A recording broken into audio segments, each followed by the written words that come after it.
We're joined by bass player Todd Harrington from Modern Groove Syndicate, and we're also joined by Brian Gearing from Ghost Track Records. Thank you for joining us. So you are re-releasing a record called Miss Popular. It's from 2007. What gave you the urge and opportunity to re-release this project? So it was actually Brian. Brian approached us, and he wanted to start up, a vinyl re-release label, and he wanted to use us as his sort of, kickoff. And it was great.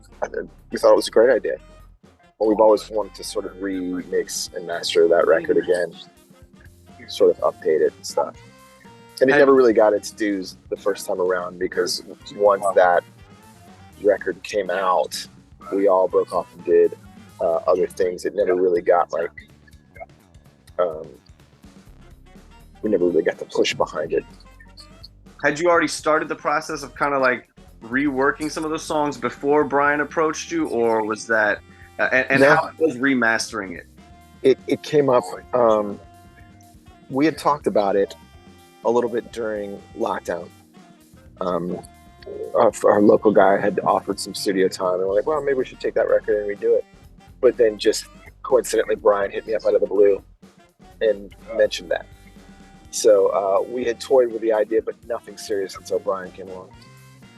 Started doing some research into just the cost of pressing records, and started crunching some numbers, and it seemed pretty doable.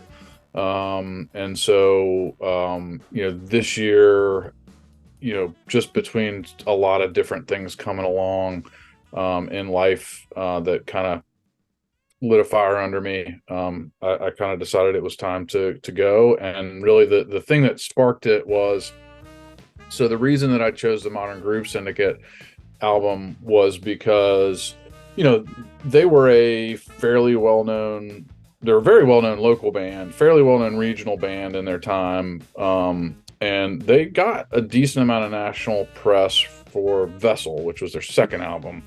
And so it seemed like a good place to start, because it wasn't going to be like a massive project where I was going to have to go and like meet with record label executives and talk them into letting me do this. It was literally like, I go, I've got personal relationships with all the guys in the band, so I just go straight to them and say, hey, I've been thinking about doing this, and I want you guys to be the first release.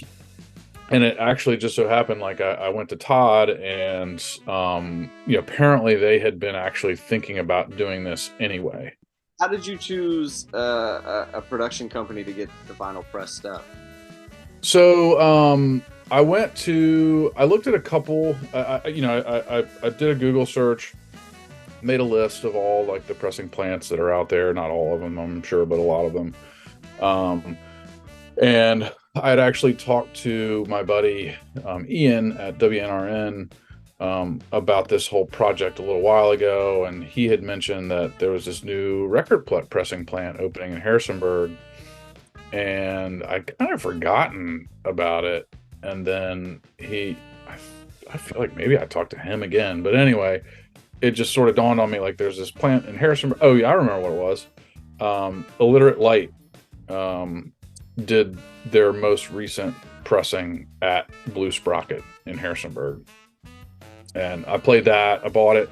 Sounds great, looks great. And so went up there and met with them.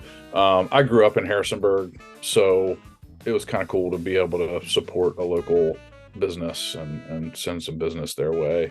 And it's gone pretty smoothly. So, should be picking up the final product later this week or early next. So we will see. What was it like, kind of, getting back in with them, doing these songs? Very surreal. Very surreal. Trying to remember that stuff, allow muscle memory to flow back, and then it was an interesting experience. That's a long period of personal growth too in there. So some places and some things you sort of have I don't know how to explain it, like a marker as to who you were.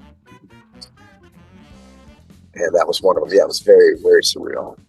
Are you a color vinyl type person or a standard black vinyl type person?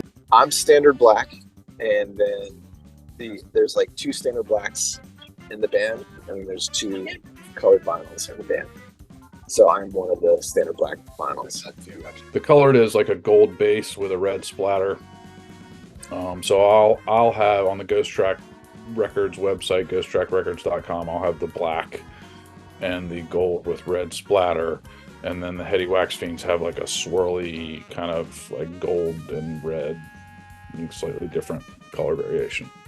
Album release day or album re-release day is quickly approaching. Can you tell me a little bit about what you guys have planned for this album's re-rollout? The album release party will be Saturday, the 25th, Saturday after Thanksgiving.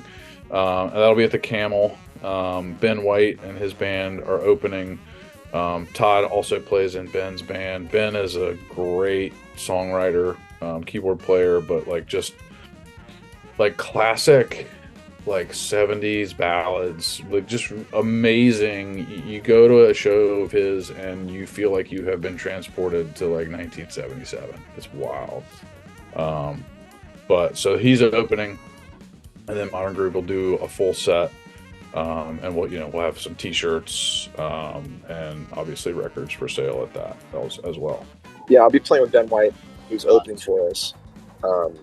Really excited about that. He's such a gifted songwriter and musician. And then just relearning all these tunes, and it's a lot of being the bass player in the band, going back and listening to those tunes. It was just a lot of 16th notes that I'd forgotten about. So like my fingers are just constantly going. But it actually has worked out. I'm on this run with DJ Williams, and it's nice because it's helping me like rebuild those chops back up again.